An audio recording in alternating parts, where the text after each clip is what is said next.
माझा आजचा विषय स्त्री शिक्षणाचे महत्त्व.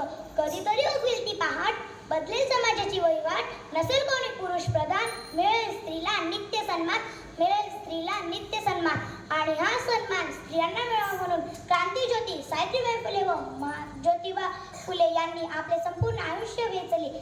मुलगी शिकली, प्रगती झाली हे बोधवाक्य आपण नेहमी वाचतो. मुलीच्या शिक्षणाने समाज सुधारतो. एक शिकलेली मुलगी मोठेपणी पूर्ण कुटुंब सुशिक्षित करते. स्त्री कुटुंबाचा आस असते, पूर्ण कुटुंब तिच्या भोवती फिरत असते. शिक्षणच स्त्री उद्धाराचे व समाज परिवर्तनाचे साधन आहे. म्हणून मुलींना शिक्षण देणे फार गरजेचे आहे. एक आई आपल्या मुलाचा जसा अभ्यास घेईल तसा कोणत्याही शिकवणी वर्गात घेतला जाऊ शकत नाही. कारण सुशिक्षित आई अभ्यासाबरोबर चांगलं वागणं, सच्चेपणा, प्रामाणिकपणा, प्रेम आणि आणखी कितीतरी संस्कार मुलांवर घडवते. पुस्तकी ज्ञानाबरोबर समाजात वावरण्याचे धडे मुलांना तिच्याकडूनच मिळतात. शिक्षणामुळे स्त्रीला आर्थिक स्वातंत्र्य मिळते, जे इतर अनेक स्वातंत्र्याशी निगडीत असते.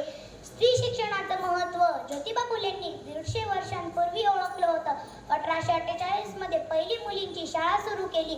आपल्या पत्नीला सावित्रीबाईंना सुशिक्षित करून त्यांना ती चालवायला दिली.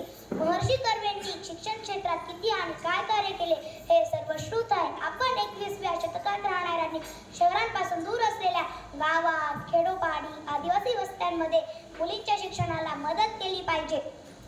सध्या तरुण पिढी या कामासाठी पुढे सरसावली आहे.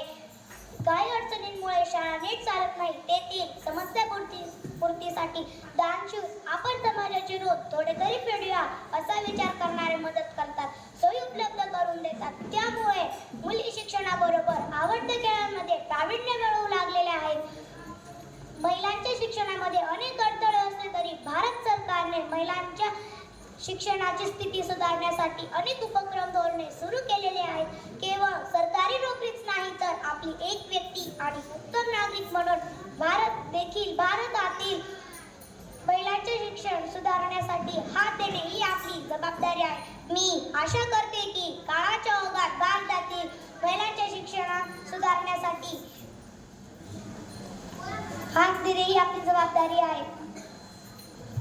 मी आशा करते महिलांच्या शिक्षणात निश्चित सुधारणा होईल. इथे मी थांबते. धन्यवाद.